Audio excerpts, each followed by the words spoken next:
नमस्कार, आप देख रहे हैं नेशन भारत। मैं हूं मनोज चतुर्वेदी। आखिर कब तक हिंदू देवी देवताओं के ऊपर कीचड़ उछाला जाता रहेगा? कब तक उनकी तस्वीरें नग्न दिखाई जाती रहेंगी? जी हां, मसला फिर आ गया है। ओटीटी प्लेटफॉर्म पर एक फिल्म जो है तांडव रिलीज हुई है। उसमें भगवान भोले शंकर से लेकर प्रधानमंत्री मोदी को इस रूप में दिखाया गया है जैसे वो सबसे बड़े जालिम लोग हैं। हमारे देवी देवताओं को, शंकर को तांडव के रूप में इस तरीके से फिल्म में परोसा गया है कि शायद हमारे देवी देवता वो है ही नहीं है।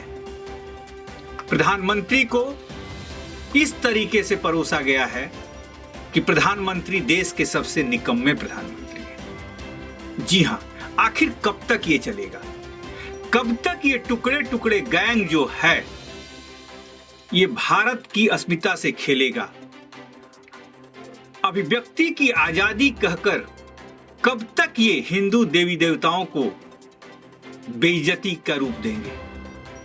सवाल ये है।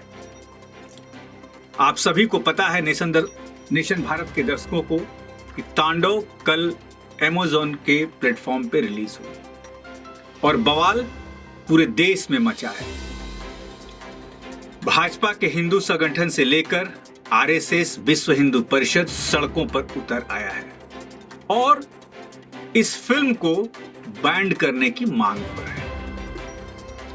लंबी लंबी बहस जो है मीडिया के ऊपर चल रही है। कुछ वैसे हमारे पत्रकार मित्र भी हैं जो कम्युनिस्ट विचारधारा के हैं, उनको इसमें गलती नहीं दिखती है। और आखिर दिखे भी क्यों? वो तो उस विचारधारा के पत्रकार हैं जो एमएफ हुसैन, मकबूल फिदा हुसैन के द्वारा बनाई गई दुर्गा और काली की नग्न प्रतिमा की बड़ाई करते थे और उसी प्रतिमाओं को, उसी पेंटिंग को कांग्रेस की विचारधारा के लोग और कांग्रेस के बड़े बड़े नेता, यूं कह लीजिए कि जहां से कांग्रेस कंट्रोल होती है, उनके नेताओं के घर में वो पेंटिंग करोड़ों रुपए में खरीद के सजाई जाती है। फिर वो विरोध क्यों करेंगे? लेकिन हमारे पास भी अभिव्यक्ति की आजादी है, लेकिन हमारे पास धर्म भी हमारा कुछ है। हम अपने धर्म को सड़कों पे नीलाम होते नहीं देख सकते। हम अपने देवी देवताओं के का कार्टून नहीं देख सकते।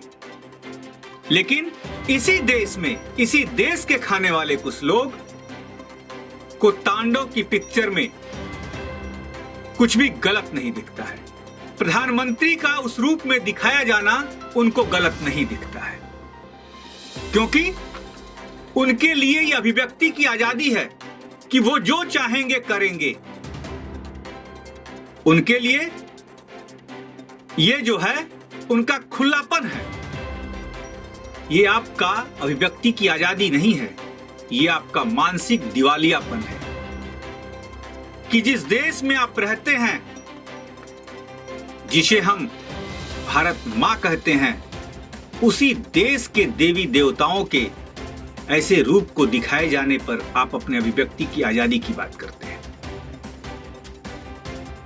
मैं आपको एक वाकया बता देता हूं। अभी कुछ दिन पहले लखनऊ में एक अली कैफे नाम से रेस्टोरेंट खुला। जी हां, अली कैफे के नाम पे रेस्टोरेंट खुला और उसने अपने पॉलिथीन के बैगों में, अपने जो कैरी बैग हैं, उस पे उसने अली कैफे को प्रिंट कराया। लखनऊ के मस्जिदों के तमाम काजी, मुसलमानों के बड़े बड़े नेता, सभी ने उस पर धावा बोल दिया था। लेकिन हम जो हिंदू हैं, सिर्फ बस सड़कों पे उतर के सोचिए, ये देश, कुछ मुट्ठी भर लोग देश को कौन सी दिशा दे रहे हैं। बरगला रहे हैं देश के हिंदुओं को भी। मैं ये नहीं कहता कि पिक्चरें नहीं बननी चाहिए, पिक्चर बननी चाहिए, मूल कहानी पर बननी चाहिए। अब सफाई क्या आ रही है कि ये तो फिक्शन है, हम तो बस वो कहानी ये मानसिक गढ़ते हैं, दिखाते हैं। अरे आप किसी समुदाय के, आप किसी समूह के, आप देश के हिंदुओं की भावना से खिलवाड़ करके फिर माफी मांगते हैं कि ये तो बस कहानी है, मनोरंजन के लिए बनाई गई है। आपको हिंदू देवी देवता ही मनोरंजन के लिए दिखते हैं, अल्लाह साहब नहीं दिखते। हम तो सिर्फ बातें पहुंचाते हैं अपने दर्शकों तक, अपनी जनता तक।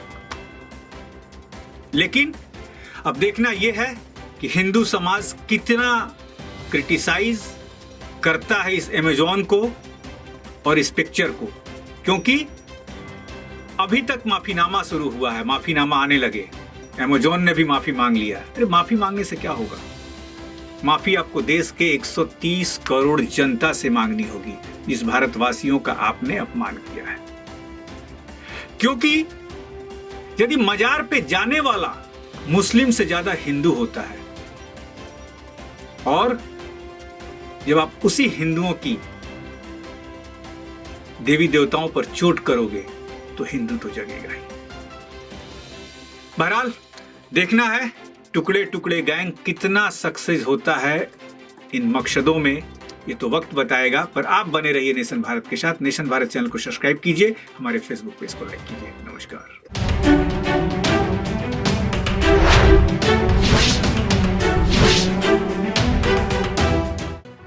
लेटेस्ट खबरों से जुड़े रहने के लिए हमारे चैनल नेशन भारत को सब्सक्राइब करें और बेल आइकन को दबाएं ताकि कोई खबर छूट न पाए।